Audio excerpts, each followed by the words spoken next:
Good evening, ladies and gentlemen, and welcome to another edition of Encrypted Connections. I am your host, Kyle, and tonight I'm thrilled to welcome our guest from OutKast Paranormal and the new film on Amazon Prime right now, Ci'Tonga, Bigfoot, Spirits, and Faith. Ladies and gentlemen, this is James Brost. How are you tonight, James? I'm doing great, Kyle. Good to be here, man. I appreciate it. Very happy to have you. Real quick, before we get started, let me say hello to people in the chat because these are the reason that I continue to do this. The most wonderful people I have come across, honestly, probably in my life. Like, some of these people are just amazing human beings. Hello, Janelle, Mary, Ben, River. What's going on? G'day, mate. Salty, how are you? Brian, a week, brother. 1 week, and we're out there, man. 1 week. I can't wait. Freetown State Forest. So excited. Miriam, hey, how are you? Strangeland, welcome. Thank you for being here, guys. Just so you guys know, Maverick is good. He's well. He got his manhood taken today, unfortunately. Dun, dun, dun. But he is recovering. He did well in the surgery. He's a little sore. He's a little whiny, which, obviously it's going to happen. But he's good. It's pretty funny. The only way he would sleep when he got home is if we cradled him on his back like a baby. We tried every position possible. We had to cradle him in our arms like a baby. It was the funniest thing. I got pictures, but he's doing well because I know you guys would probably ask. Thank you. The beard's looking good. Thank you very much. Appreciate that. But anyway, let's get started because we were talking backstage, and once I start going, sometimes I can't stop. I'm going to start with this because I heard you say this when you did your interview on the movie, and it's something that I relate to so much. You described yourself as the kid on the couch when it comes to this stuff. I talk about this constantly. For me, when I go out into the woods, when I do any investigating, when I do any of that stuff, for me, it's the excitement, it's the fun, it's that sting that I have inside of me. That 8-year-old kid that first saw that picture in that book is still there, man. And so when you said that, I related right away. Talk a little bit about that. What was it like for you? When did this start? Were you that little kid, or did this start later on? Well, I was always the kid that, I grew up on a military base or bases. I was born in Alaska on an Air Force base. And we moved from Alaska to Montana, to Nebraska, to Arizona, to Alaska, and then back to Arizona, all before 6th grade. Oh, geez. And as I explained in the film, when we're in Alaska, I go to the library, right? I'm checking out books. Like the first book I remember checking out was like Monsters, Mysteries, and I forget what it's called, but that immediately gravitated towards that. And there was the Loch Ness, and I was kind of so on that. Like, I don't know, man. But then when the Bigfoot thing came and the UFO thing, both of those gripped me like right away. And living in Alaska, it was during a time, of course, there's no internet, but we'd see these like hairy man reported, Bigfoot on whatever road and question mark. And then the sheriff reported this crossing. And I was just like, man, I live in an area where they're like right here. And Alaska's, it's just, unless you've been there, it's so massive that you're like, well, I totally believe it, and I'm in. So we moved to Arizona when my dad retired. I'm the youngest of 8, right? Oh gosh. Yeah, they were Catholic and took that pretty serious. So, plus, what else are you going to do? He's gone for 2 years, and he comes home and gets mom. That was a pattern, right? It was like I did the math. It was like, okay, I get it. And so we get to Arizona, and then Travis Walton had his abduction case, like right the summer we got there. Oh, and man. that started to take legs because we were local. That started to take legs, like, whoa, this is crazy. And it started from there. And then, as I say in the film, I started watching In Search of with Leonard Nimoy, and that's still one of the better done shows, I think, of any of them. And it just had this eerie appeal to it, right? So I got into that. And as the years went on, like I talked about, I went down a lot of wrong roads, man. And like when I say wrong roads, I mean, like, I wasn't the husband that drank too much in the weekend. And my wife said, I think you have a problem. I was a husband. It's like, we haven't seen him for a week. It's like wrecked cars, helicopters, Nikki Sixx type stuff, right? That was me too. We have that in common. I was that guy too. I think a lot of us are, man. Yeah. And, someone told me this. They said that we have a low level yearning for some kind of spiritual awakening or spiritual experience. Yes, and sir. the closest we can have with a spiritual experience is to get high or get drunk. Like, yep. That's why they call it spirits, right? So I there was a lot of heartache, a lot of stuff that came along with it. And once I was able to get a grip on it, I ended up doing stuff I never thought I could do, like start my own business. And then once I did that, I started, got my family reunited, got a house, had my business. So it's like, for me, that's all I ever wanted. Right. Mm-hmm. But then I, through a series of events, I ended up meeting Stacy Brown Jr. and RPG. And Stacy Brown Jr., him and his dad shot some of the footage that, and Stacy's, he'll say it, if I believe it or not, he's not trying to sell you on it. But if you look at it, it's like either that's the best thermal footage or some footage ever of a Bigfoot skunk ape, or it's not, And RPG spent 6 years on finding Bigfoot. Through a series of events, we link up and we're like, well, let's start doing some stuff. And we shot this film here in 20 minutes from me in Mayaca State Park, where there's a lot of these reports and some other, stuff, and you're probably aware of some of it. So we shoot that, and then I've just got the bug at that point, man. I'm a recruiter by trade, right? I'm a headhunter. I find people for companies. So I start finding people in this world that'll talk to me, much like maybe you do for your podcast. But I'm like, yo, we want to come out, and you kind of start vetting people and finding out. I talk to some people who are like, I don't know, I doesn't really cut the mustard. And then I actually talked to Kerry Arnold, because he'd went out there and met Barry Webster and his brother and their team. And it's a different style. Kerry said, I'm not really an investigator. I'm more just, I want to go talk to people and hear their stories and stuff, because he has his own. God rest his soul. Right. And so I asked him, out of all the places you've been, which one stood out the most? And he said, on the Macy Reservation, Barry Webster. And really? So I ended up getting a hold of Barry, and it was probably 8 months of conversations and video calls, and I interviewed him, and then we just built this relationship. And he said, look, man, I've had, Jeff Meldrum out here. I've had the team from, I think it was either The Great Race or Naked and Afraid, one of those film crews with one of these guys who was a somebody that wanted to do something. And some Igor from Russia and these people, had been out there. And he said, I'm actually got some film crews coming out now to test drive and kind of see about it. You guys want to come up. So we pulled it together and came up, and we did an initial, I think, 4 days there and nights. And, there was some weird stuff that happened up there. Right. But also, dude, it was tough conditions, man. You're staying in these little cabins that aren't heated. And I went and bought some space heaters for each cabin, but dude, it's like 19 degrees. Yeah. And one space heater for a cabin. And then you're out till 4 a.m. every night.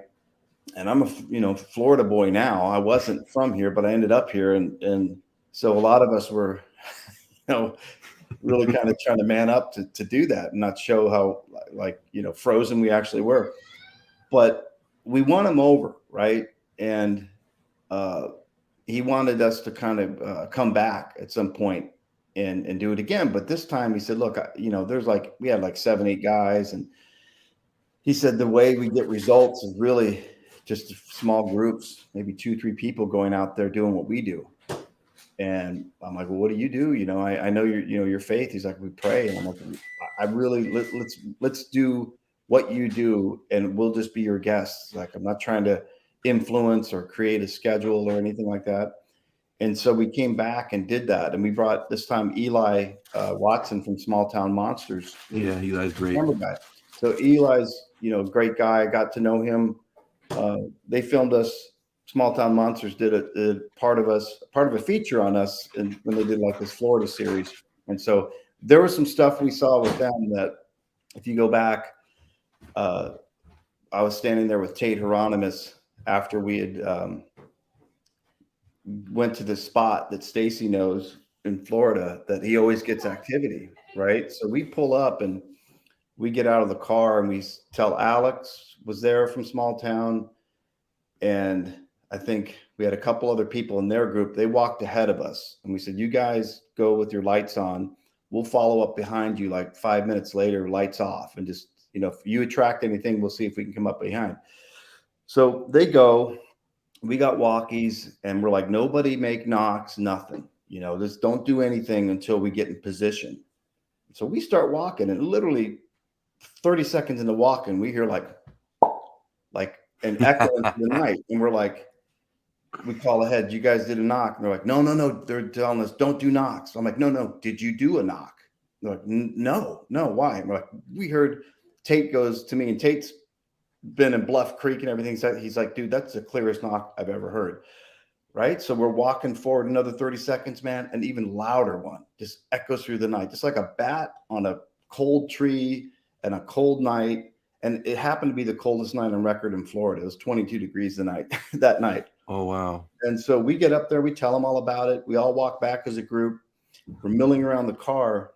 Me and Tate go and look into the wood line. We're just rapping. We don't have cameras on, but he has his audio on. We see a blue ball about this big shoot in the tree line, not above it, not like a shooting star. And it was much bigger, but do this and zip off. And we've got the audio, and they've got it on that episode where we're going, what was that? And we couldn't figure out, like, there's no bug that's the size of a softball, bright blue. And it certainly wasn't a shooting star. Except we just kept trying to reconcile what it was. And Stacy talked about it. He's like, dude, we see that up here, like these lights associated with them. So that was crazy. And, real quick, was this the skunk ape experiments? No, this was when Small Town Monsters did their own episode. Oh, okay. And invited us up to, an area in between. It's Central Florida, but a little more north. So that was crazy, man. And Tate and I were the only ones that saw it, but one from their team and one from our team. But we watched that. And, moving forward, when we went back to the reservation, as you'll see in the film, Barry has a real frustration with the Bigfoot world. Yeah. And I couldn't figure out, like, it's like he gets pissed, right? Yep. And his brother too, right? And so, but it's almost like at us, like we're part of the regular Bigfoot world. So right, you're constantly on your heels, man. And it's not for the faint of heart. Like if you can't take some shit, you don't want to go up there, man, because you'll just be like, I can't do this, right? But I'm kind of built for it, so we got along great. We got along fine, and I can tell you that. That's how we ended up there. That's how we ended up making, the first series is on OutKast Paranormal's YouTube in YouTube channel with 4 or 5 episodes of our first trip up there in YouTube format. The second one just came out on Amazon Prime Video like just over a week ago. And it's Ci'Tonga, Ci'Tonga, Bigfoot, Spirits, and Faith. But you can just type in Bigfoot documentary in Prime, and it's like number 6 or 7 on the list. You'll see the artwork and stuff on there. You can't miss it. It's phenomenal. It's phenomenal. Yeah. So that's kind of how I got from the kid on the couch to getting up there. Okay, so now you did talk. Barry did show a lot of frustration with the Bigfoot world in that movie, and you know, we talk about that on the show. It comes up quite a bit. It maybe not the way that he views it, but being in this community, one of the things that we see so often is that there's this divisiveness among a lot of people. And I believe it's mostly fueled by egos. People believe that their opinion is the only opinion that matters. Their belief is the only belief that matters. What they say is factual and true.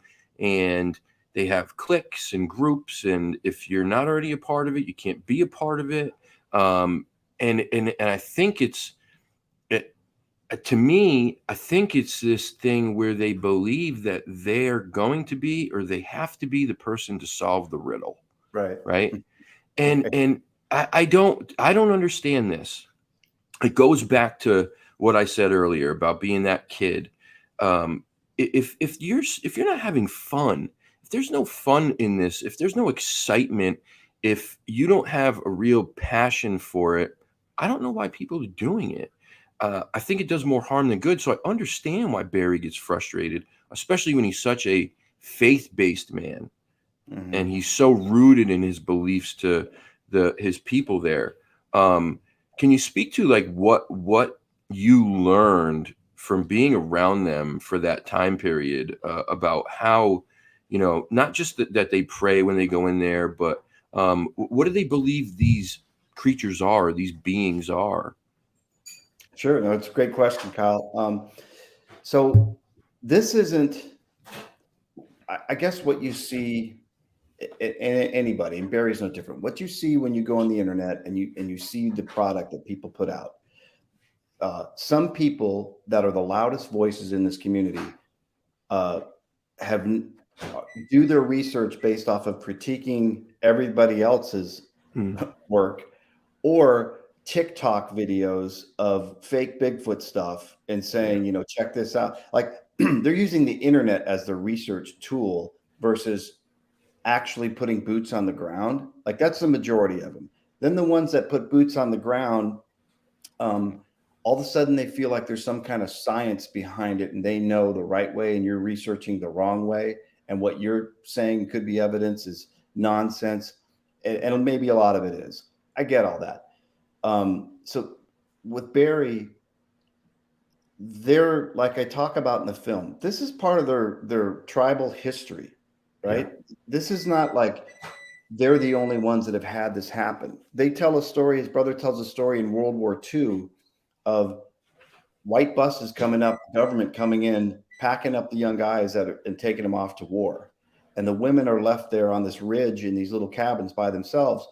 And that these Ci'Tonga Bigfoot start leaving firewood for the women that don't have men, because some of the guys died and never came back.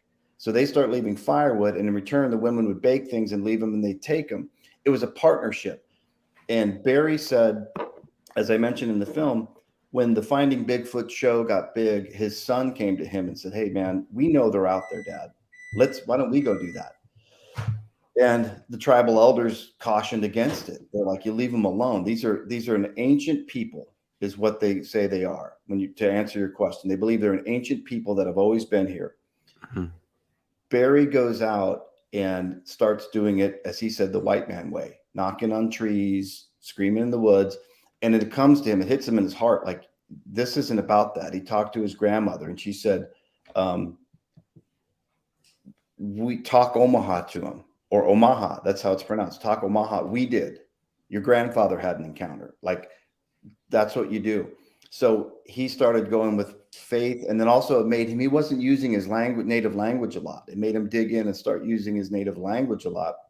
And, you know, he describes 40-minute encounters. Yeah. You know, And once he got a team together, he said it started to back off a little bit because it's Barry, I think, that they're got the connection with, and first and foremost. And then he breaks it down even further to where it's not that we have these happenstance encounters. This relationship's forming with one of them, and this like an elder of their tribe called Ishagi, which means the old man in their language. And he said Ishagi's like benevolent, like a kind spirit. He knows this, but it's also clear that you'll see dark ones, black ones only with black ones, brown ones with brown ones, tan ones with tan ones. Like he said, there's 35 individuals up to there.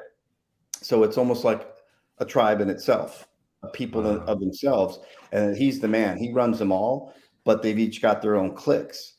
And, that's when there's not a lot of other people talking like that, right? So he sees, some dude out there hunting for it, basically, or by hunting, thinking I'm going to do these tactics and I'm going to draw this animal out almost.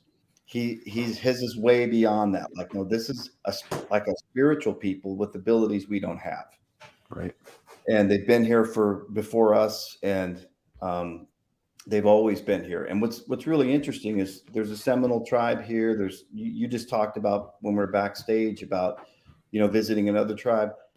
When you think about it, how is a tribe in Washington State and a tribe in Florida, about as far apart as you can be, have the same illustrated and written history about the same creature from hundreds of years ago when they never ever interfaced? They didn't know there was a tribe in Washington. Never. Yet they got the same cougar, bear, drawings and stories about them. Why would they all have a hairy man to be incorporated with whatever name they give it, whether it's Ci'Tonga or Iskubenu or all these different names. And That's actually pretty compelling. That's really compelling. So he kind of had this frustration that everybody's doing it for these happenstance encounters, but it's a relationship, and his relationship is based on his faith. And he says when Ishagi stopped coming around and then a new leader emerged, this new leader didn't look benevolent, didn't look kind. He looked like a jacked, fearsome, like I'll rip your head off, and kind of looked threatening. But it's kind of that mind speak thing where it's implied he's looking at him going, you're a man of faith. I need you to go ahead and show me that. Pray, and it's always that, like, this is what you're about. Show me. And that's just what he knows. And so a few encounters that were pretty terrifying, as he said, that's all he knew what to do. And it seemed to be like, okay, you're going to stand by it. We're cool with you. It took him a little while to earn that again. So, how do you compare that to what other people are going through or what they say they're going through when you look on the internet and you do Bigfoot stuff? It's just different, right? So I understand that's where the frustration comes from with him and his brother. And the last thing I'll say, and I got to be kind of careful here, is how can I put this? More will be revealed. Okay. And when I say revealed, if it is what it is, it changes everything. It changes everything about this conversation, and that's really that's all I can say. Okay. Out of respect for them. So Barry was reaching out to me, and we stay in contact, and his brother Derek. To that end, how can I put this? The hope is that we get in a position to do some more documenting, and for me, the brand is this. And I'll be real candid here. I stepped out of OutKast for a bit. I had two brothers die in the last 2 years. I'm sorry, man. My son almost died. There was just a lot of circumstances personally that made it to where the last thing I could think about was like documenting the stuff. So I took a step back. At some point, when I step back in, it'll probably be to do that. And I think with their situation, the story is the Omaha Nation.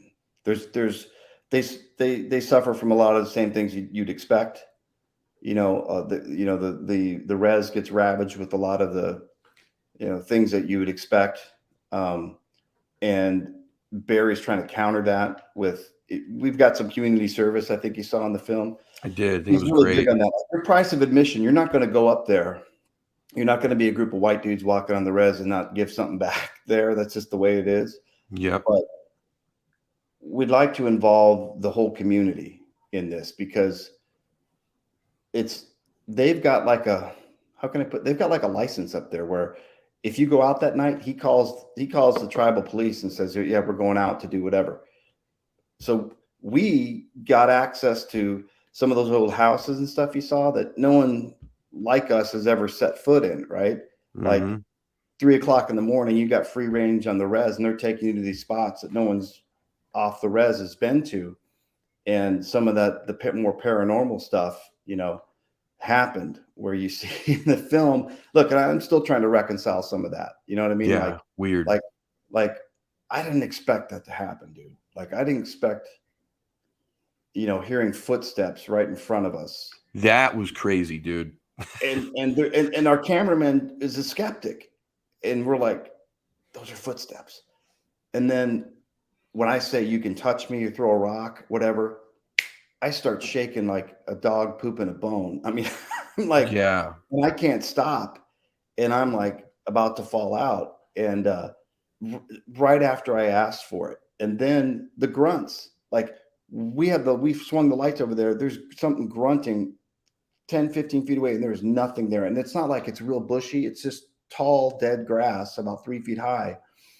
And timber below it that's bare because it's freezing cold. It's not like evergreen trees, it's just trees. So that and the moon, like you could see everything. And then you swing the light, there was nothing there. And Barry's just like, he was a little miffed, you do this thing. He's telling him, I don't like when you do this. This is my friend. And in a way, because I'd been there before, they talk a lot about, they know your intentions and they know your heart. And I think if anything, he's like, they know you're kind of the reason everyone's here, and they know that you really want to see them, and they know that you're putting it out there. And so they'll give you a little taste. He said, but sometimes they're cautious. Like they're not going to reveal yourself. Now you come up again, you might get a lot more than you bargained for. But then even in the houses, when we're doing the spirit box, and look, I don't take a lot of credence in the whole spirit box thing. It's like, okay, it's a radio that keeps going through this frequency, but then something we didn't show in the film, and for the same reason I mentioned to you earlier, it revealed something about that there's no way we would have known. And once the spirit box said that, Barry and his brother looked at each other. They just started whispering to each other back and forth. And then he told me a little later what was revealed. He revealed to me, but he was like, there's no way you guys know that. Of course, because how would we know that? Right. So that really got me thinking. And then, to physically get touched and leave a mark. My wife was like, not down with that, dude. She's like, I told you, don't, because we go to some crazy places and some, she's like, doesn't want to believe, but then it's like stuff like that happens and you're like, wait a minute, man. So you're kind of forced to at some point. I mean, yeah, look, like if you ask me, and I try to, we talked a little bit earlier about the Bigfoot world and this whole world. I make it pretty clear. It's important to me to make real clear in that film that I am just like really interested in this, right, and that I'm not going to come across as like I'm Bigfoot hunter or have any research tactics or that I got a science background and here's what I'm doing, or that I'm a total skeptic and it's all BS. I'm out to prove it. I'm a guy sitting on the couch watching the documentary that's like turns around and he's like, oh shit, I'm here. Right. I'm here. So you know what I mean? I have no airs about it. And you're yearning to learn. You want to know. Yeah, You're just not show going like, in there saying, I know already. You're saying, show me, right? Show me the yeah, way. Show me what you know. right. I'm And an open book. You know, yeah, the first trip on the YouTube videos, I don't know I if didn't you're even know familiar. about these. I'm so bummed out that I didn't know about these. I'm gonna have to go back and watch them. Watch them, Yeah, because you'll be I'll like, watch them tonight. yeah, you'll be like, well, and they're not real long. You know, they're perfect size of the 5 different videos of our first trip. And we brought Corey Heinzen, who owned the Conjuring House. I don't know if you Oh, familiar. Yeah, he that's sold it here. That's in recently. Connecticut, isn't it? Yeah, Rhode Island. Actually, Oh, he okay. recently sold it like within a year. But he's always done stuff inside, and there's a reason he bought that house, because he's been that type of guy that, like, I can see, these things, I investigate it for a reason. So we get out there the first time around, and we take Corey up there, and they take us to a spot that a lot of these spots they take us to, they have code names for them, right? Because they don't want people to know Where they are. this is where they're at. And so this spot they call the belly of the beast, of all things. And dude, we get Sounds up there. fun. Yeah, we get up there, and it's as creepy as it sounds. And there's some infighting going on, like between his team and our team, and it was getting a little hectic, man. And so I finally pull Corey aside and say, "Look, why don't we take this spirit box, bro, and let's do our thing out here." And then Corey's sitting there and he's looking around, and there's a big moon out. But I'm like waiting, are we doing this or what? And he's like, "Something's not right here, dude." I'm like, "What's wrong?" He's like, you probably don't see what I see, but I've been doing this a long time, and I've got whatever I've got that Yeah. connects me to that world. There's shadows running around all out here. I've never seen that outside before, man. They're all over the place. And he didn't want to do it. And so I'm like, I get pissed, and I'm like, dude, that's what we're here for. And Corey's a big dude who used to hunt men for a living in the military. So I got to be careful, but I get a little bit like, that's what we're here for, dude. You know what I mean? Like, and so he does it. And again, stuff's revealed in that, where I didn't put a lot of credence into it, but some of the things they're saying, in fact, they told us, don't say that name that the box said. Don't put that out in your clips, because the people here will know that they'll know who that is. And, the history, then they're going to know where we are. It was kind of crazy, right? Wow. So it all kind of ties in together. I'm like, so is this spirit, and Barry has to ask that sometimes, like, are you a spirit or are you Ci'Tonga? But they all Right. seem to be, mixed, bundled together. And what I also found really interesting was taking some of his team members aside. There's a guy named Richard Soul who has a career in research, not Bigfoot research, but you meet the guy. It's like, okay, you're like a scientist. Like, that's your first impression. This Right. eloquent, educated professional. And he doesn't live in the reservation, clearly, but he lives in Nebraska, and he had his own experience and ended up connecting with Barry. And he took me aside and said, "James, do you think I'd come out here for 10 years in the freezing cold and risk, all this stuff?" He's like, "I promise you they're here. I promise you they're here." And he's telling me some of the things that he experienced. And again, it ties into, it's not just Bigfoot stuff. It's almost like the Spiritual. spiritual. Yeah, Yeah. yeah. And in the film RPG and Eli, we had them peel off with Barry's brother Derek. They took a truck to one area, that Derek, take him wherever you want. Barry took us to where I had the footsteps and the grunts and everything. And what we said was, we do no cameras. Like, we're here to experience it. If we get it on film, that's great, but we want to experience it. So Derek was pretty firm, like, no cameras until after we go up there. So they didn't. But Eli's also kind of like, you're going to have to show me. Like, I've been around, man. And they come back, and you see in the truck, they're talking about these lights, man. And these lights that are there's like a hill that goes up like this, and so the background of any house, whatever, it's blocked, but you can't tell at night, dude. It's scary and black out there. Yeah. These lights start popping up, and one of them rises up, like from here, rises up, and they're blue.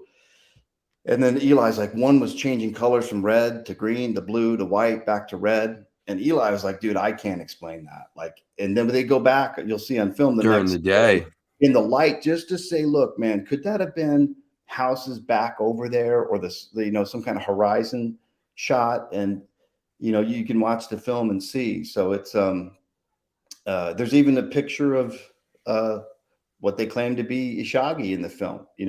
It's from a phone, 50 feet away. So it's, again, like I say in the film, people be like, oh, blurry picture, but it is all white and it is massive, and you can tell it's something. And when you hang with these guys, like, they don't have a suit like stitched up laying back there to roll out.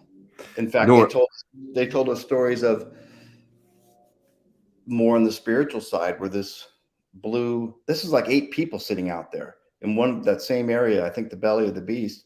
And I think Igor, the guy from Russia, was with them. And this blue haze starting to form, and then this form of what looked like Ishagi kind of forming up in front of them and approaching Barry. And Igor falls off the log, faints and falls off the log.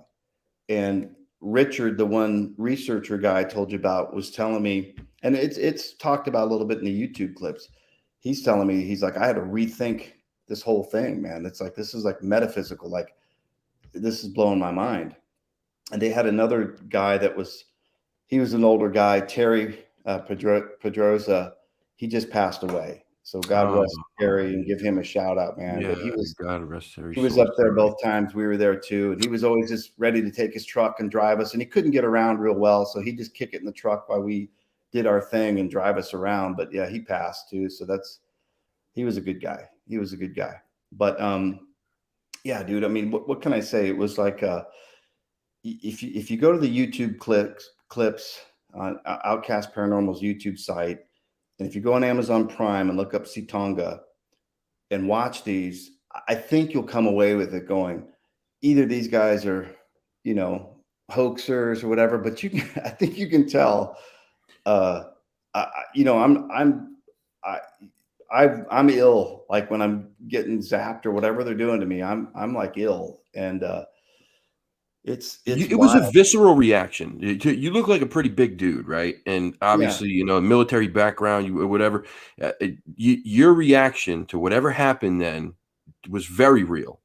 To me, there was nothing about that looked fake, that seemed fake. You were like, whoa, like, hands on your knees, dude. Like, I don't feel good. And like, I was like oily, dude, and it was 19 degrees. I was like getting sweaty and stuff. It was right. It was crazy. And again, if it was me watching him, like, oh, the dude, I don't know. I'm not worried about it, because I don't have a reputation in this thing. I don't have a dog in the fight like that. Like, I've got a business that supports my family. If you get into this independent filmmaking, there ain't any money in it, man. Nah. This isn't the thing where you're like, I'm going to get rich and famous off of it. And I think maybe people have a lot of illusions, and so they're really trying. But I'm here to tell you, man, unless you're like Seth Breedlove in Small Town Monsters, that guy's got it dialed in, right? He hit the market in a time when it wasn't saturated, in a style that's his own, that created kind of a genre. And God bless him, man. He's killing it, right? But yeah, he does very well. It's like buying beachfront property when there wasn't a bunch of other houses there, right? Right. There's all these houses. And so it's tough if you think you're going to break into that or get on a show and be like, now I'm on a show. Well, I know from RPG, these shows now, they don't pay you much. And the odds are like, an NFL football player. Like, well, my son's a great football player and he plays for a small college. He'll make it to the NFL. He might, but it's like that one in, thousands and thousands that actually do. It's kind of like that. This is like anything else, right? So for me, the motivation, I guess I'm trying to say, is I literally just want to be in a place like that and be able to check it out, investigate it, document it and talk about it, right? And this was one I was able to do. I will say there's, you know, the OutKast crew and myself went up to Rhode Island to the Conjuring House. Maybe 6, 7, 8, 9, probably 9 months ago. We stayed in that place for like 4 or 5 days, and stuff happened, right? And we had a guy that built equipment for Ghost Adventures meet us there, and took him 2 or 3 days to set up this experiment we did. And that'll come out at some point. That'll also come out. That film will come out. And yeah, we experienced some stuff up there as well. So that was wild. They've got, the guys have a couple other of the skunk ape experiment episodes. They released the first one, which is also on time, and then 2 is about to come out, and then 3 will come out, and then the Conjuring will come out. On top of all that, I've got one more guy that's I've got a relationship with, and his name's David Eckhart. I don't know if you know of him. Sounds David very Eckhart, familiar. Yeah, he was featured on the show Paranormal Fact or Faked with Ben Hansen, who is the host, who still has a whole UFO series going right now. Love Ben. So Ben went out there with his team some years back, and all their equipment failed. It was pretty wild. Like, this was more the UFO vein or something, you know, interdimensional type vein that follows this dude from house to house. And the stories he has, and I actually sat and interviewed his ex-wife and adult kids. She's in tears saying, look, if you experience what we experienced, your reality would be shattered. I thought she might use the opportunity to throw the guy under the bus. She's divorced from him, right? And it's a big reason why, is that these things follow him and don't want him with anyone else. And the stories he has, the footage he has, that's one that at some point I'll also, dude, we spent 3 nights in that little house he has now, and people's lives started getting a little bit messed up. And he warned us, these things will maybe follow you. And he also told us a story of one of the first people he ever exposed or told his story to was a foreman when he had his construction business. This foreman was a big biker dude. And he told him, look, this is what's going on in my house, man. And the biker looked him straight in the face and said, you're a psychopath, bro. You're psychotic. And he's like, I'll come over and check it out. You know, he's like, just all I ask, man. And the guy went to stay the night, and he brought him in this he had a huge house at the time, and they're sitting in the bedroom, and he's like, we just chill. You just chill and act natural, see if anything happens. Sure enough, room starts getting cold. What looks like wet static starts to appear. And David tells his foreman, you can touch it, dude. Go. I promise you can touch it. And he touches it and he feels it. And he sits down, and David's like, see, and he looks over, and the guy's just crying, like just tears coming down his face. And he said, that's it. I'm out of here, man. And he talked him into not leaving, but he's like, you can stay down in this guest room or whatever. Dude stays down there. The next day, David goes up to him and says, hey, I told you, right? And he looks at David and said, you guys did some kind of hypnosis on me. Like, you tricked me somehow. He wouldn't believe it. Wouldn't accept it. And again, this is something that I hope, I'll just say it. Some months later, that guy wasn't around anymore. And it sounds by his own hand. And David's told me, his wife told me the same thing. Sometimes these things will just, your relationships, it'll ruin things for you. And so here us knuckleheads go barging. Okay, let's do it. You know, we had my mother. I got to say this real quick. I don't mean to interrupt you, but yeah, my mother is very supportive about this channel and about the whole Sasquatch thing and the cryptid thing to a degree. She's a little worried about. She wasn't a believer before, but because of the channel and because she's had the opportunity to see so many normal, down to earth, regular people who are intelligent and eloquent and accomplished, and they're telling these stories and these encounters and these experiences. She's had the ability now where it was right there for her to see so easily, and it's very difficult for her now to not believe, right? But one of the things she knew before she started believing in Bigfoot or Sasquatch was she knew that the paranormal side of things was very real. She came from a spiritual family, Catholic family. My grandmother had premonitions in her dreams and stuff, yada, yada, that kind of stuff. One thing that she is adamant about with me is I don't want you anywhere near any of that paranormal shit. It freaks her out. And I understand why, because of the stuff you're talking about right now. They can ruin people's lives. They'll attach to you. And when you get an attachment, it's no joke. It is no joke. Put it this way. I don't know whether the last 6 months of my life have anything to do with the past 2 years of my life. But I can tell you that the way all the stuff that's happened, it gives me pause. And in fact, I'll put this out there. It's made me turn. Now I'm not LDS like Barry and his brother, but it made me dig into my faith. And as I've dug into it, what's been revealed is we're really not supposed to try to communicate with the spirit world per se. So that's another reason I kind of stepped out of it. I'm just being completely honest. I've got a I appreciate family, that. and it's changed my perspective on what is, because look, if you go through scripture, and I've had the opportunity to go through it with a professor of theology, professor of ancient history, and 3 other masters. This guy's dedicated his life to that, and shows me non-biblical uh, historical records that tie into scripture that have nothing to do, and that people that are enemies of, who's in the Faith. scripture. Yeah. And it as you go through it, you start really digging into it with context, with first century Rome, with the political environment of the day, with Judaism, with all these things combined. And what you see really gives me pause. And also it says, basically it's like a paranormal novel in a lot of ways, right? That's our whole concept of the dark side of all of this comes from that. That's where it started. That's where we all got the notion for it. So if that's real, then so is the light. It's just as you can't have one without the other. Can't. So a lot of people, I think, go into this thinking it's going to be like I'm on Discovery Channel and thrill seeking and wasn't that fun, and then walk away and it's over. Probably because a lot of times they don't actually evoke any of that. But I can tell you, if you do, you might get more than you wanted.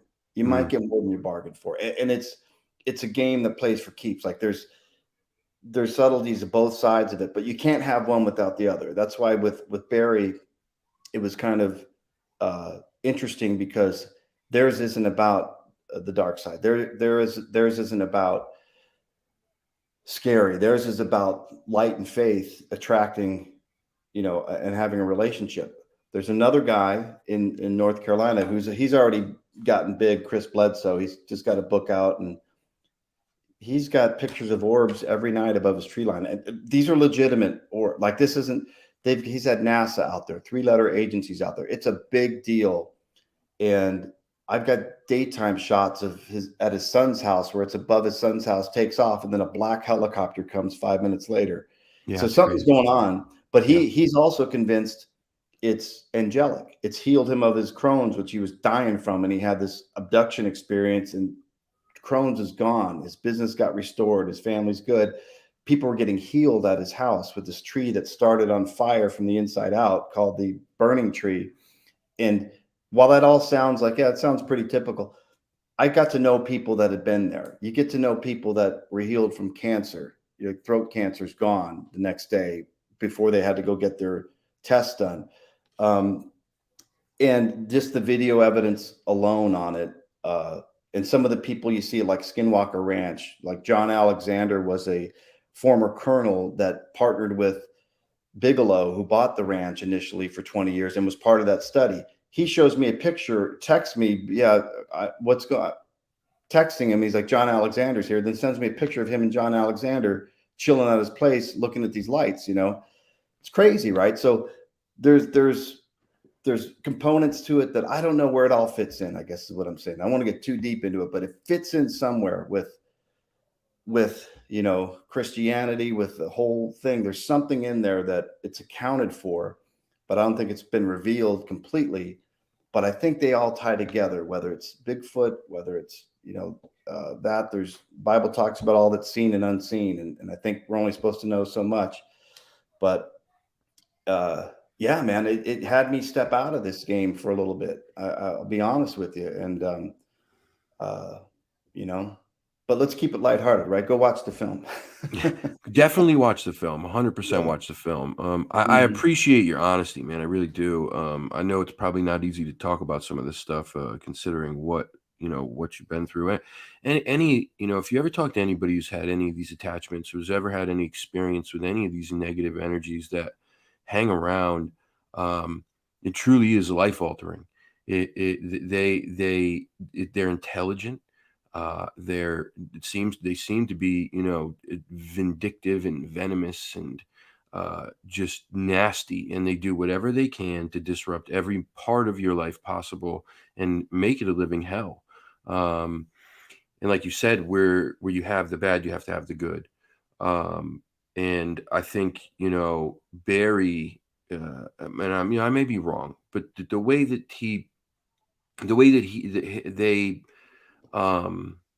present the Ci'Tonga is they're more like a light being, right? That you may have ones that are big and scary and all jacked up and they look mean or whatever, but what they care about at the end of the day is that you are a good person with good intentions and you're rooted in your spiritual world somehow, which is just, to me, it's amazing. I don't know. I always say this because I think it's important. I don't know anything. I have thoughts, I have theories, I have beliefs. I've seen certain things, I've heard certain things, but that doesn't mean that I know anything.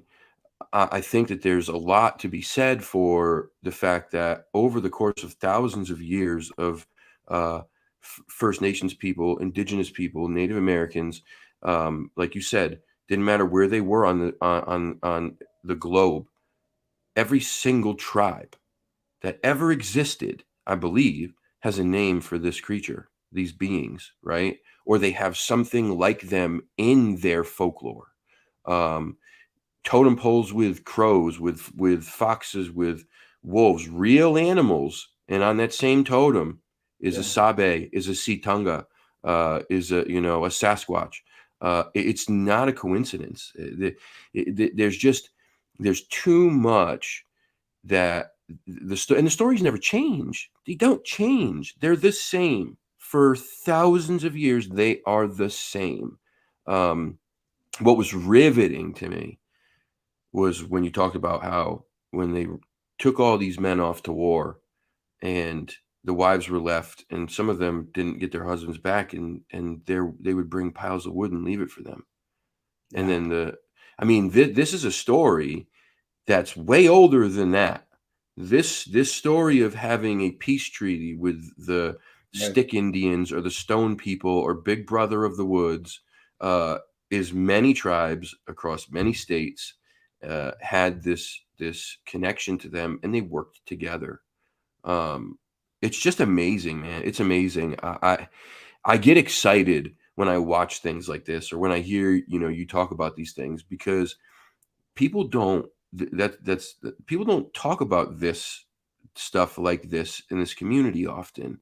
It's so much more about putting out sensationalized things and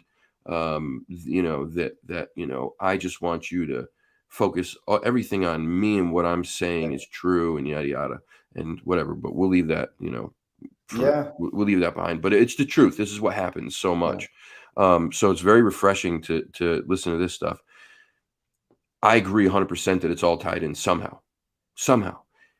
If you do paranormal research, if you do UFO research, if you do Sasquatch research, but there's so many things that they all have in common, right? If you've been in a place of paranormal activity, if you've been to a place where there's Sasquatch activity, if you've been around orbs, UFOs, high EMF spikes, battery drainage, right? EVPs, even people get them in Sasquatch activity. There's something that ties this all together. I don't know why, but it's certainly, to me, seems like it's something spiritual. Right. Or even, David Eckhart and the guy I told you about, he's like, when the Ben Hansen came down, he kept telling them to say it was aliens, because that seems to be what a lot of the experiences would be like. And he's like, no, it's interdimensional. Like they're taking me places that this is like there's people working, like we're on a bullet train, and they look a little different. And there's so many different forms of these types of things that it's like, it's not like you think, man. This is like interdimensional. Somehow they're assigned to me, like I'm somebody that they just need to monitor, and it's almost sometimes mundane for them.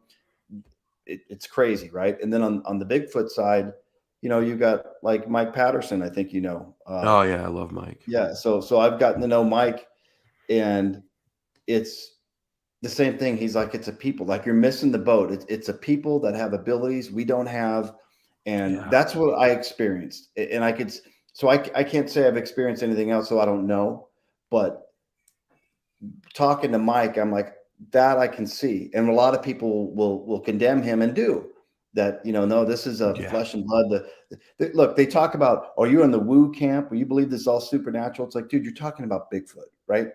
Like, and you want to defend, like you've got a position to defend when you don't even have like a hair or never saw a footprint, but yet you've got, I can defend my position on this. It's like, just throw it out the window, dude. It's all wide open. And I think that's the exciting part about it is wide open, man. All of this is wide open. Just, I have to use some caution. I believe now, because I think a lot of people do this and they don't truly believe that there's something else really out there. And the hope is that that they see a unicorn one day, and that's awesome. But there's just so much more to it. And once then you kind of do experience something and you do know, then you're like, changes things, man. And then you wrestle with, where does this all fit in with the whole picture? So it's got me looking into a lot of things that aren't Bigfoot and UFO related, but ancient history, things like that are, and not wacko stuff. I'm talking scholars, like what scholars agree on, even down to the origins of the universe. And I know we're getting short on time, but no, we got time. I don't have. I mean, if you need to go, that's fine. You let me know. I'm good. I'm good. No, I don't have no time limit, brother. We can go whenever. But I was talking with a professor and a scientist, and they all have different theories, but he was showing me the theories of Einstein's theory and even Galileo, and then somehow where it crossed, where Galileo was basically a Christian, and then the science world turned and said, you can't be a Christian and a scientist and be effective. Right. Well, along comes more research, and one thing they all agree on, whether you're Christian or whether you're just atheist science-based, is that there was a Big Bang. Like they all agree on that. What was fascinating is they also found out that the universe is expanding. That's a fact, at a certain rate, at an exact rate, and gravity contracts. And there's 35 laws of physics and chemistry that have to be in place in order for the universe not to implode on itself or expand so fast that matter can't set up and create life. Those 35 laws of physics, each of them have a factor of, if I dropped a dart from space and that dart hit the bullseye on Earth, and it hit the bullseye that being the size of a fraction of an atom, those are the odds that those dials on the physics and chemistry would be exactly there to create everything to hang together correctly. And then what they've never done, even Stephen Hawking said before he died, what caused the Big Bang? Because they also found out that if the universe is expanding, it started at a 0 point. And if it started at a 0 point, that meant there was no matter. Scientists all agree that life came from matter. But if there was no matter to start with, what caused the Big Bang? Right. The Big Bang was an effect that can never, he said the cause of the Big Bang is outside of physics. And if there's it gives credence to intelligent design, not just nature, right? So that's the chicken or the egg, right? It'd be the first incident ever where there wasn't a cause for the effect. Big Bang's an effect. What was the cause? Why? So even the cellular level, Darwin got it down to the single cell and said that was formed from a primordial ooze where all the factors are right. Same scientist says, shows all the theories, but when you get into it, the cell's made up of these proteins and really sophisticated branch chain amino acids that have to be locked together in a certain way. And the DNA strand has components of it that organically don't attract digital code. That sounds crazy, but now they found out that there's a code running through each strand of DNA that's like a feed of digital code telling that strand what to do. And they just don't know where the code comes from. And as they look at it, they're like, this is, even Bill Gates wrote an article about how sophisticated the code system is for information. Information doesn't come in that form from Nature, natural cause. It's intelligent design, right? So even the start of the universe and the start of the first cell gives credence to intelligent design. So here we are trying to wonder where Bigfoot is or UFOs. It's like, there's just a lot more out there than we don't know. I'm convinced. wow. Okay, yeah, that's heavy. Wow. It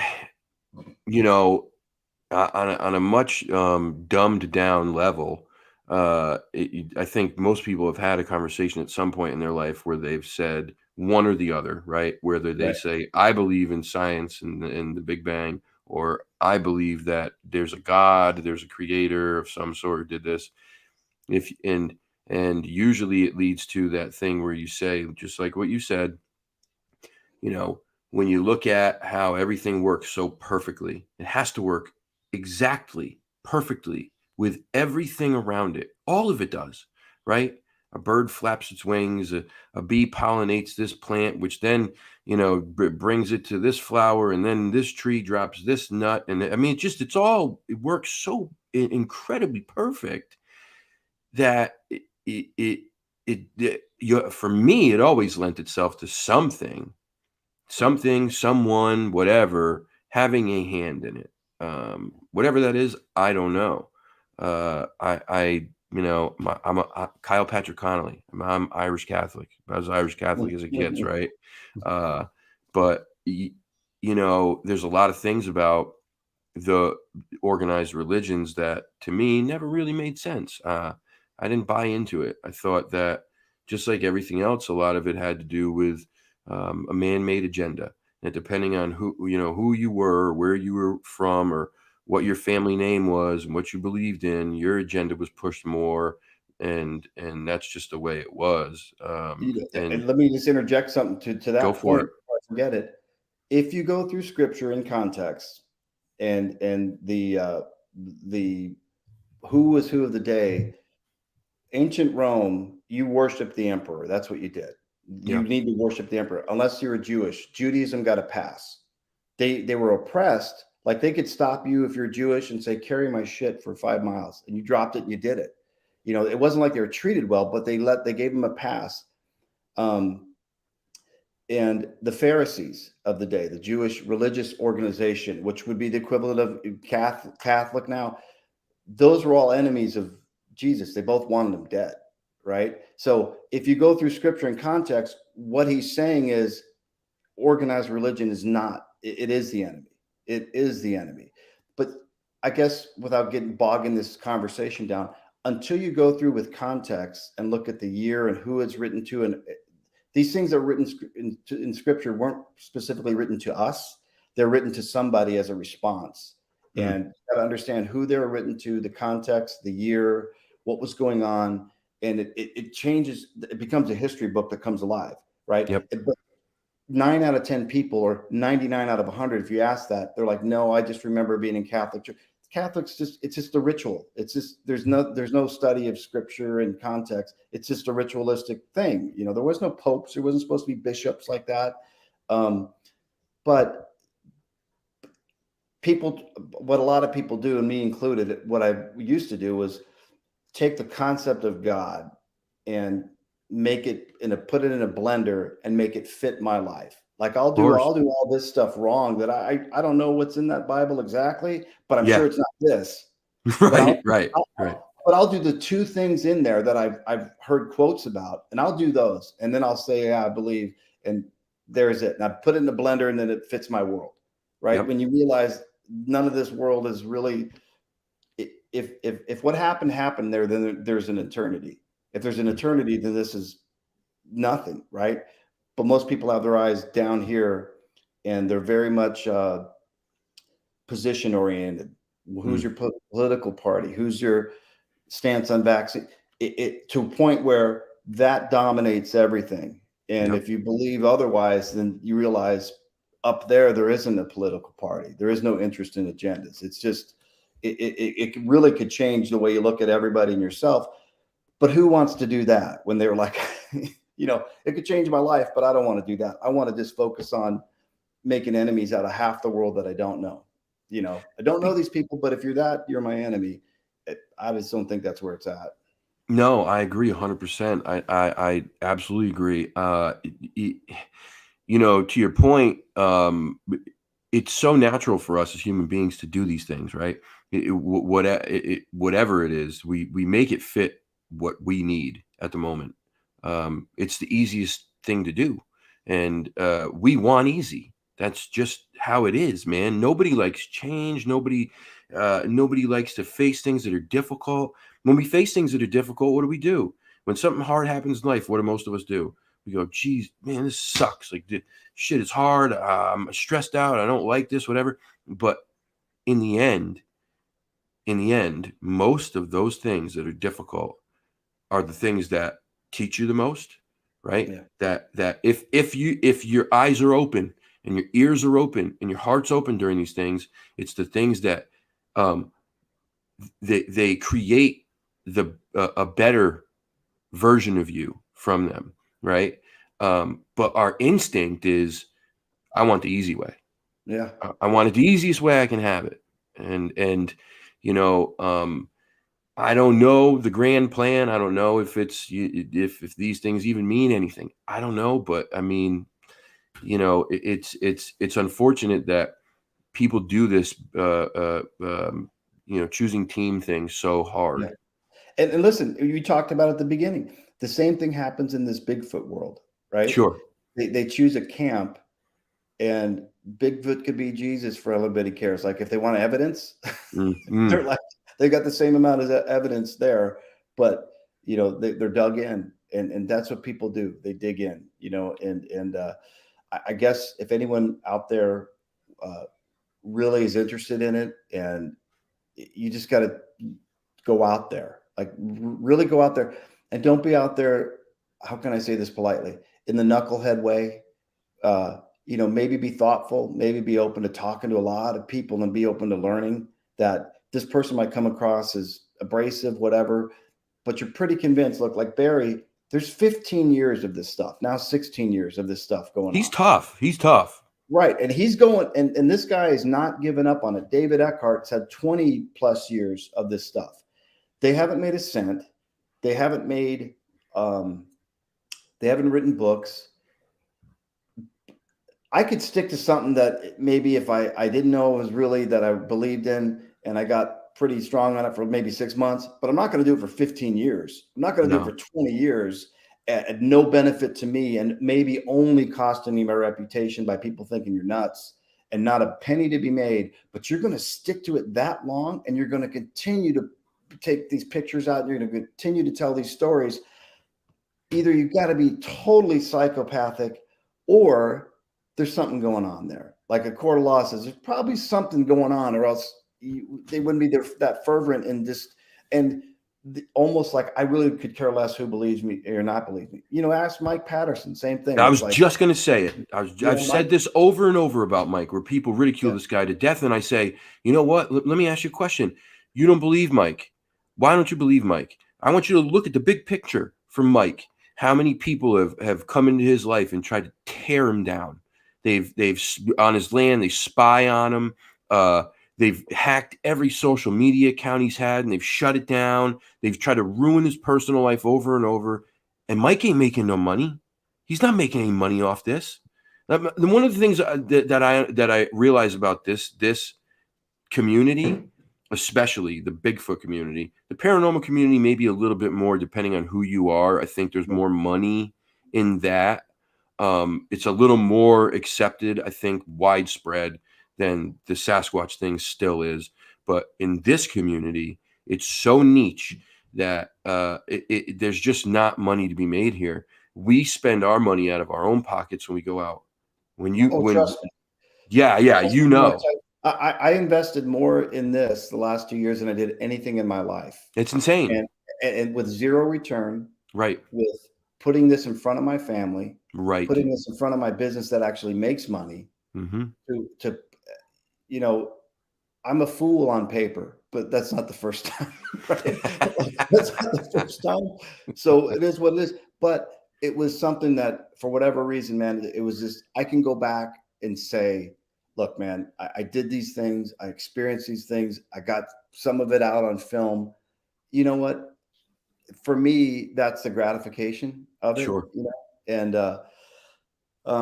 for Mike would be, Mike, if you ask Mike, what would be easier, just to walk away, right? Walk It would away. be so much easier. It's not Way means like easier. life's gotten very hard from this, right? Yeah. But that's a guy at some point that maybe I'll go visit.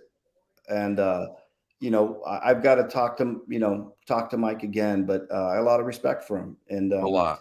again, these camps, like I could care less about the primate camp or the whatever. It's like, dude, it's Bigfoot. Like, you're going to tell me you know something about it, really? Like, what Right. do you really know? Like, what do you really know? Come And on. how do you really know it? And how?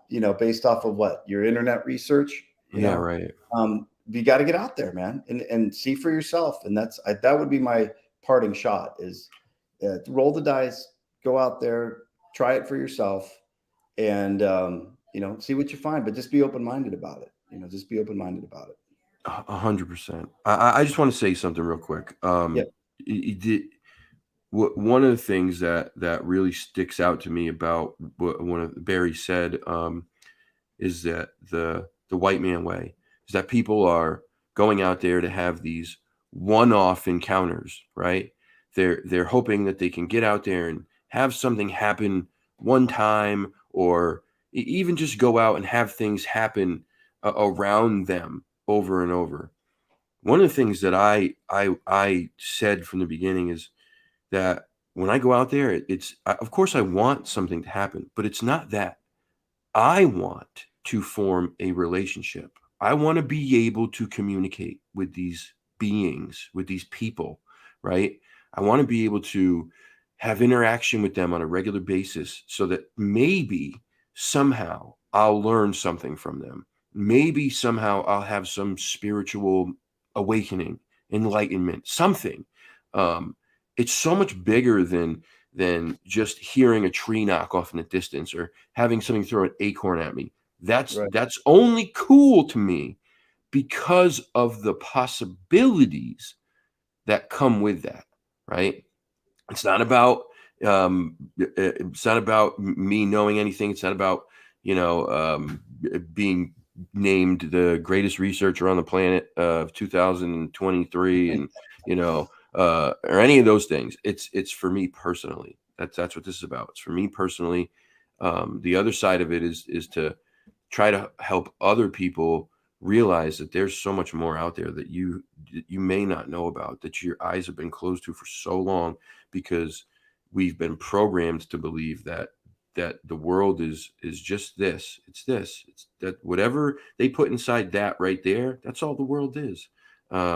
It's what they've taught you in school. It's what they've taught you in your Bible or your Quran, or it's what your boss tells you at work. It's what the politicians lie to you about every day. That's all it is that stuff. And that's not the truth. That if we knew everything, if everybody on this planet knew everything and shared it all, man, this would be a way different place. We wouldn't have Yeah. the problems we have. We wouldn't be destroying this place like we're fucking doing. Excuse my language. I think it would be much, much different. Much different. It'd be a game changer. Look, it's changed my whole perspective on life for sure. What's interesting too is when I first started, I was hesitant to tell people that I was like getting into like trying to make films about this or even starting to do it. And now I have clients, right? Like a VP of, well, no, the chief revenue officer for a tech company, right? And I tell them, yeah, dude, start telling about the movies. All of a sudden, they don't want to talk business anymore. They want to talk about. They're like, well, wait a minute, wait, back up. So you went where? What? You really heard that? What? So where can I watch this? I mean, to a man, every person or woman I've talked to, that's a bit like I would never do that before. Now I'm like, I'm me, man. I'm a different cat, and this is what I did, and this is what I'm going to do as time goes on. I just again, I hit the pause button for a bit, and something told me to, man. And there's some stuff went down, man. I mean, like losing people and Yeah. almost losing people and other stuff. It's just like I don't know, man. I need to take a step back here and recalibrate. So that's where I'm at. But I know you got to hop, man. I got to go too. But listen, I appreciate you having me on, Kyle, for real. And Dude. tell people, or you can put the link up there. But if it's on Amazon Prime Video, it's called Ci'Tonga, Ci'Tonga, Ci'Tonga, Bigfoot, Spirits, and Faith.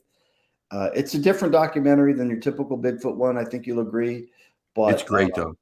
yeah, we've been getting great reviews on it. And if you want something different and a little bit of a glimpse into the Native American experience with it, check it out. Check it out for sure.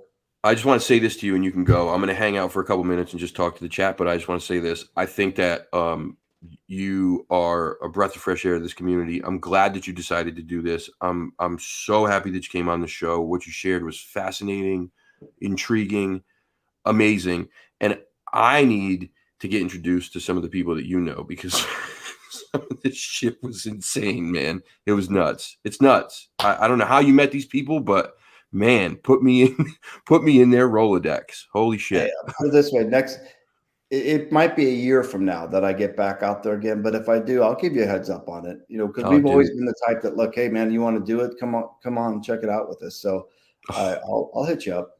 Oh man, that'd be great. I'd do it in a heartbeat. Amazing. Well, listen, dude, thank you so much. Please take care of yourself. I Yeah. really appreciate your honesty and your candor tonight, and thank you for being here, man. Amen. Thanks, brother. I'll talk to you, man. All right, take care, James. All right, later. Bye. Holy cow. That that was incredible. That was amazing. I don't even know what to say to some of that. The man, it's like what a great guy. Yeah, just amazing. Wonderful dude. It's one of those things. It's so crazy how these things work out, right? When James was talking in that documentary and he started talking about his past, and he said, wasn't a great guy. I did some screwed up things, and I found my way back. One of the things that stood out to me most in the documentary, because I've been there, I've done that. Immediately I felt this connection to him, right? The other thing that I knew immediately when I saw him in that film was that what this man is saying is true. It's honest. It's real. It's pure. There was no fluff. There was no bullshit. There was no trying to sensationalize anything. He was strictly going there to try to find some answers. He was strictly going there to be a fly on the wall and see what Barry and his brother Derek and the res squatching people and the people from Macy and the tribe there, what they were all about. And what came from that was a wonderful film. But what's even more important is that you see what it's done for James personally. It's changed the way that he views so many things, and he obviously had to be careful with what he was saying, but he was sharing there that there were revelations that happened during the filming that he couldn't quite talk about, but obviously there was some real impactful stuff, some real game-changing stuff that hasn't been released yet, hopefully will be, which is incredibly thrilling. I didn't know he was going to share these things, and I had no idea. The other stuff that he talked about was to almost even more compelling was the stuff about the Big Bang Theory, and the things that they agree on are that the Big Bang occurred, but how did it occur? Because it started from zero, that means there was no matter, but it had to start from matter. Then that means that, excuse me, there was an intelligent design to it. And then he talked about the DNA strands, and this was this was incredible. Chris Bledsoe was his name, Glenn. Chris Bledsoe, yeah. I need to write that down too, because I need to check this out. I've heard of Chris. I don't know a whole lot about him.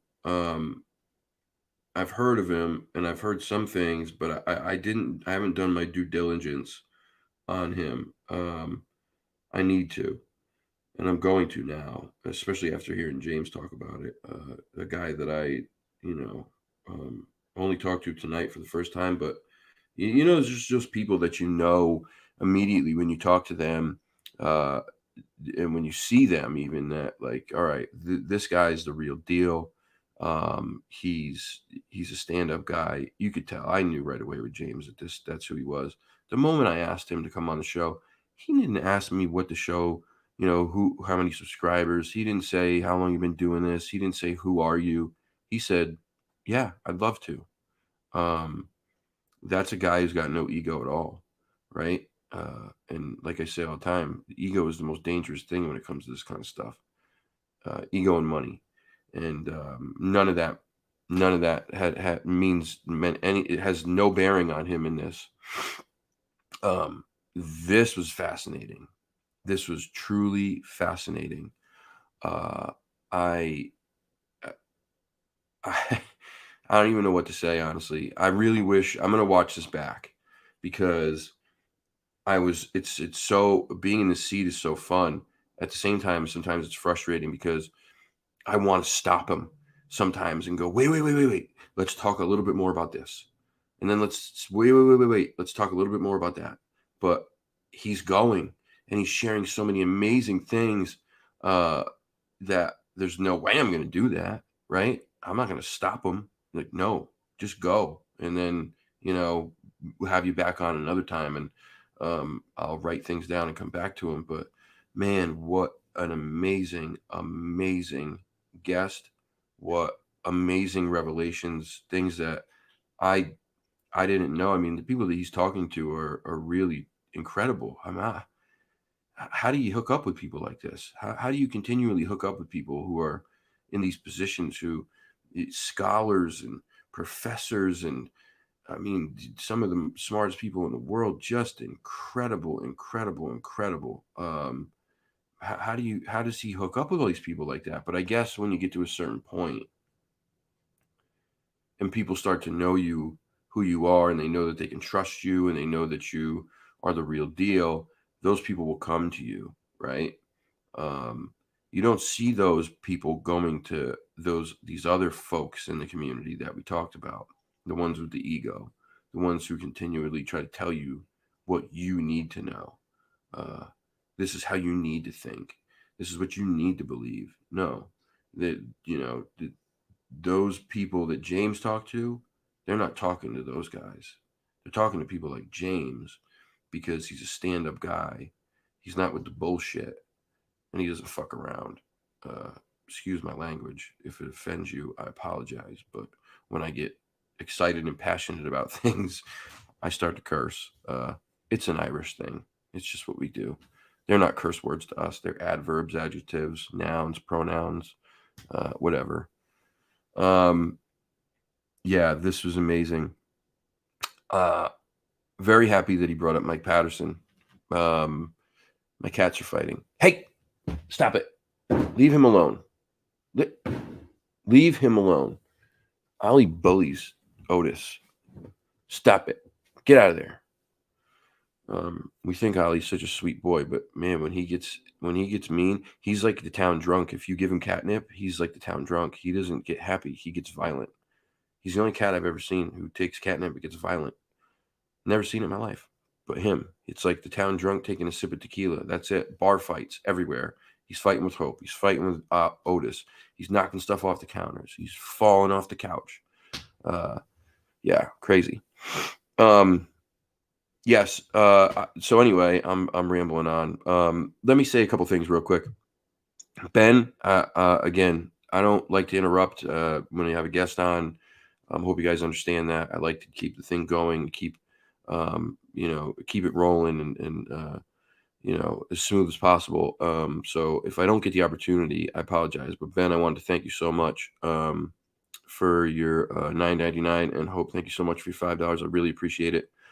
Linda said that she sent Maverick money, but he's on an allowance. Maverick is not on an allowance. He's not on an allowance today. He just got his manhood taken. So if you sent him money, he can have it. He can have all of it. And he can buy treats with it or whatever he wants, because that poor guy just, man. And I feel bad for him. Maverick is the seer and spotter of cryptid things. Maverick is, he's a special little guy. He did very well today. He's in some pain. He's in some discomfort. As you can imagine, it doesn't feel good afterwards, and it's not in a fun spot. For a dog trying to lay down. Every time you lay, every way you lay is kind of putting weight on that area, and so he just can't. He just couldn't get comfortable earlier. But we gave him a pill, and we had to cradle him like a baby. This is no lie. It's the only way he would. I said to Aaron, I go, try to cradle him, try to put him on his back and hold him like a baby. Um, uh, and she did, and she held him in her arms just like this, and he passed out. It was the cutest thing ever. I don't know if it'll show up on the phone on the screen, but I'll try to show you the picture. It was adorable. It was the only way. Let me see if I can do this right. Look at that. Look at that little baby. Oh, I love him so much. Sorry. But yeah, so he's doing well. He's recovering. He didn't want to eat when he got home right away. He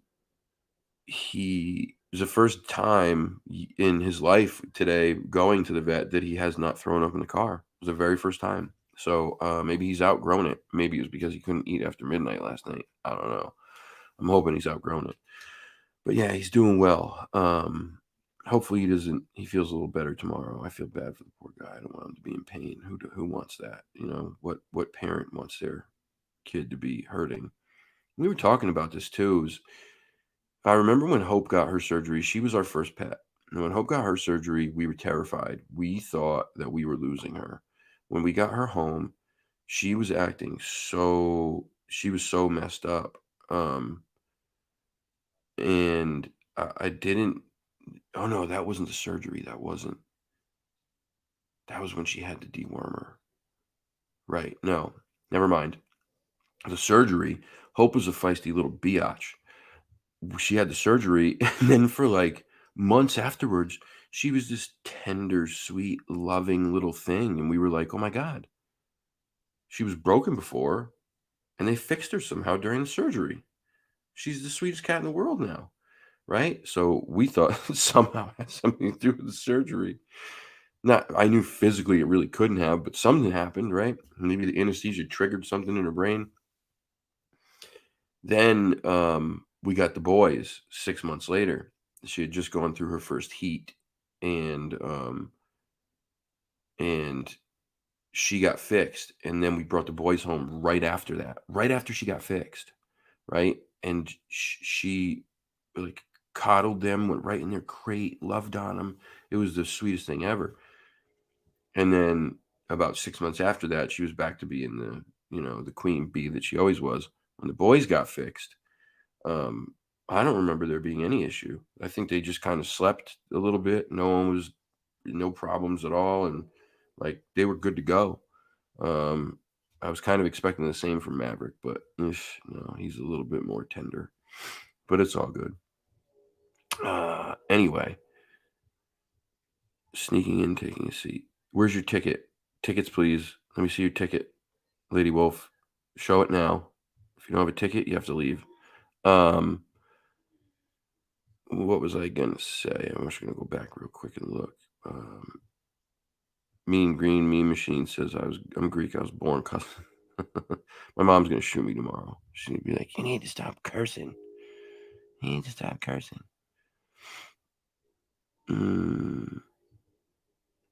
But anyway,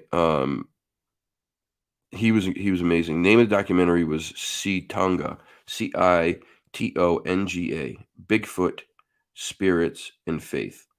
Really good documentary. Like he said, I didn't even know they had YouTube videos about this prior. So go to OutKast Paranormal's YouTube channel and check those out too. Man, I wished I could have kept him here for 2.5 hours. I would have talked to James for 2.5 hours, no problem. And really gotten into this.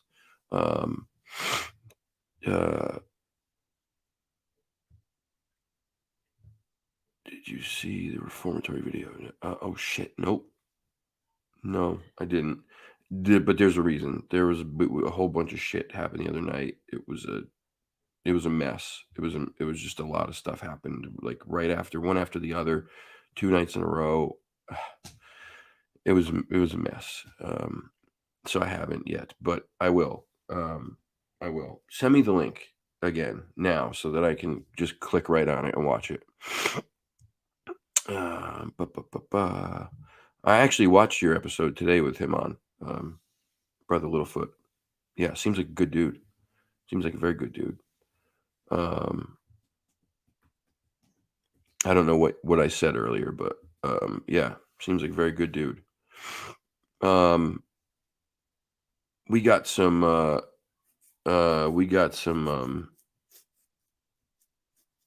cool people coming up. We got Dan Nedrello, biologist, science dude. He'll be on Thursday. He's, 30 years as a field biologist or something like that. But now he's been working with, Ozark Mountain Sasquatch, Shane Carpenter, and oh my gosh, what's Shane's partner's name? I can't think of him right now. I only met him one time. Crap. Anyway, he's been working with those guys for a few years. They've been tracking a family of Sasquatch down there. Man, I don't know where to go with this thing anymore. It's very difficult. I believe that they're spiritual. I believe that they have abilities that we don't have. I believe all that 100%. That doesn't mean that I don't believe that there can't be different variations of them, though. That there might not be ones that have maybe bred with other less adapted ones, if that makes sense, and they don't maybe share the same abilities with the others. I don't know.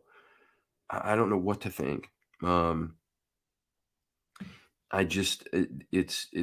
I believe that for the most part they do have these abilities and they're special.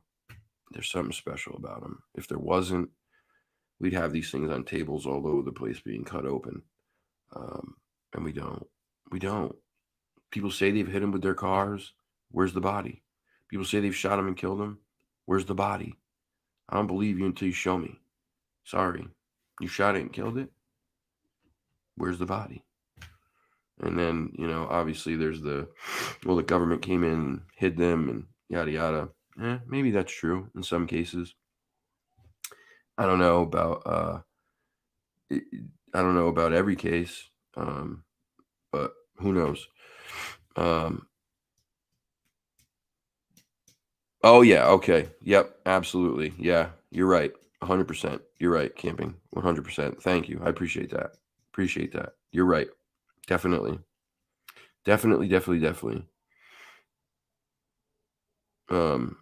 Awesome stuff.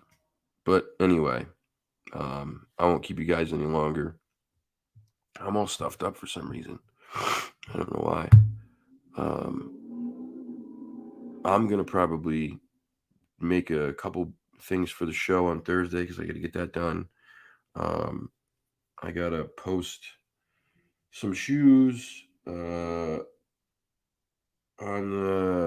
my stuff next week. A week from today, Tuesday.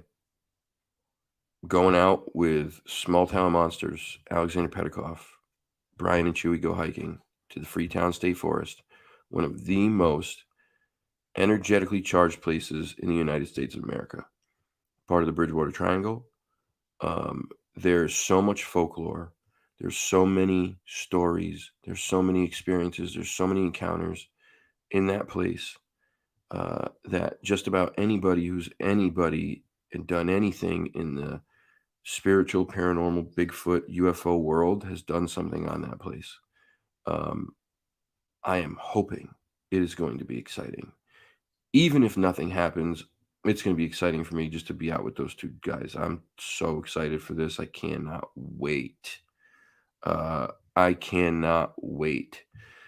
I've been there before, and it was nothing less than extraordinary.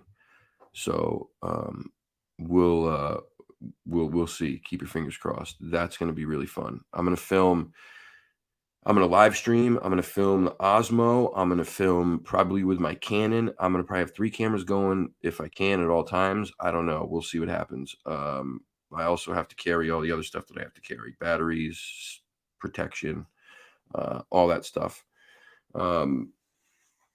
Yeah. This was amazing. He was incredible. Really just a thrilling interview. Just fascinating stuff. What an amazing get. Hey, there they are. That's my mom's favorite show. Hellbent Holler. So funny. So I'm at their house the other day, and I'm down in the basement. I was doing work in the computer, and I do need a good pack. I do. My pack sucks. I just ordered a new sling pack that's got a holster in it, and then a USB charging port, so that when my phone battery runs out and I'm live streaming, I can literally just plug it right into the backpack, plug it into the phone, and then if that, obviously that's not going to hold the charge for too long, but then I can go to the backup battery afterwards. Plus it'll hold the battery and all that stuff too. And then I ordered a bigger pack. But so funny. So you guys came on the show. I told them, I was like, you got to watch. This is going to be great. You got to watch. I said, this is like one of my favorite shows to watch, my favorite channels. So Mom only got into this when I started the show. She just got into this. She didn't believe in any of this prior, right? She's very skeptical. So she watches the episode and she was like, oh my God, it was so good. It was so good. And the other night, I'm at the house. I'm downstairs doing work with the computer. She comes downstairs and I hear her phone as she's coming down the stairs, and I hear Jesse talking. And I don't even turn around. I literally was sitting in the chair facing the other way, and I was like, watching Hellbent Holler again, huh, Ma?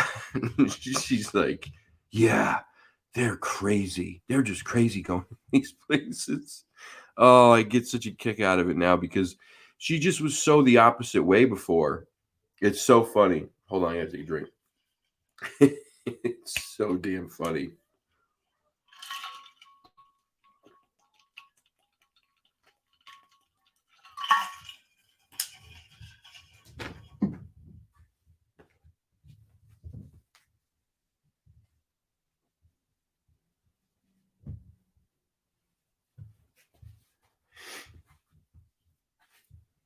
Sorry. Drop a vape. Yeah, it's a trip. It's a trip. I love it. It's something that we can bond over. Plus, at Mom's old age, who knows what she'll remember anytime soon. She might start forgetting who I am.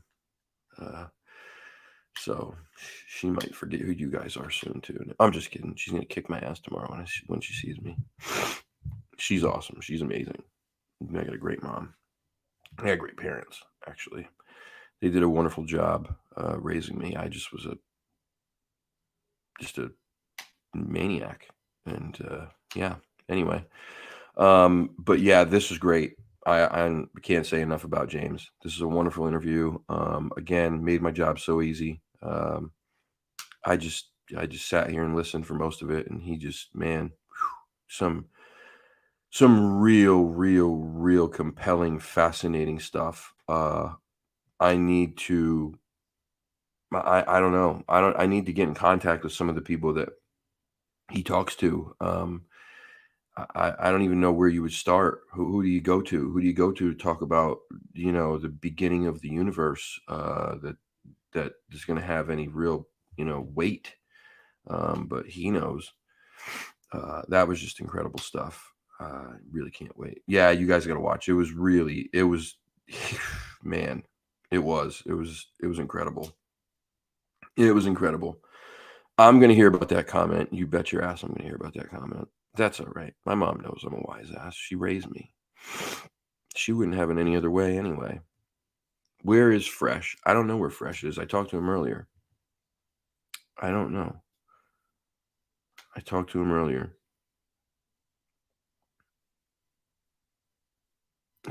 Yeah. He may be sleeping. He may be, 6 hours later there. Usually he's awake, but you can't expect him to be. Ben, I don't even know what you're doing awake. That's craziness. But anyway, let me get out of here. I still got some work to do tonight. I got to make some stuff for the show on Thursday. I got to do some other stuff. Yeah, UK time. UK time is about 6 hours ahead. So I don't know how they even do it. I really don't. I don't know how they're awake to watch these shows live, but I don't know how you're doing it right now. But thank you guys all for being here. You know the deal. I think the world of you all. You're just amazing. Thank you. Always very happy when I see Helmet Holler here. I get excited. It's like one of my favorite channels to watch. Love those guys. Still, no BS. Still, probably my favorite interview of all time so far. Just another one. These two, with James tonight and you guys was, man, they're like neck and neck with just thrilling, riveting, amazing to listen to. Yeah, just awesome stuff. Awesome sauce. So again, if you haven't watched Bridgewater, skip to prison. Yeah, not going to prison. I'm actually we joked about this the other night on St. Patty's because I don't know who's in charge of commenting, whether it's Joe or Jesse. Let me guess. Okay, I'm gonna guess right now. If I'm right, give me $5. No, if I'm right, you have to watch every show for the next 2 weeks. You have to view every show for the next 2 weeks. I'm gonna say Joe is in charge right now of the writing. That's my guess. If I had to guess who's normally in charge, I would say Jesse. That's my guess. I'm probably wrong. Been wrong most of my life. But the St. Patty's was when they said, if you're not in handcuffs, come watch them on Grizzly. And I made the comment that, I always assume that my night's going to end in handcuffs. That way, if whatever other outcome happens, it's always much better, right? Oh, that's right. You guys do have opposite schedules. That's right. I forgot that. Either way, you're both awesome. But I said, I would just assume it's going to end in handcuffs. And that way, if it doesn't, then sweet, but I didn't. I haven't been in handcuffs in a long time. I don't plan on being in handcuffs ever again. Hopefully. I have been a few times. Never fun. Never ever fun. Just not. A big giant cop coming up to your window, knocking on it and saying, yeah, you know you're under arrest, right? Yeah, I think I know. But anyway, nope, not going to prison. Yeah, so next Tuesday, that'll be live streamed. They said that there's service out there, so I'm super excited to live stream out there in Freetown with Alex and Brian. I'm super excited to go out with those two guys, man. I just have a lot of respect for them both. I think Brian's such a wonderful, nice guy. Alex is obviously the same, you know, both gentlemen, and all the stuff that Alex has done with Small Town Monsters and throughout the years, man, it's hard not to hold him in high regard. So that's going to be amazing. Wouldn't you like to know? Boy. I mean, the prison kind, definitely, multiple times. My mom might be watching. I'm not answering the other part.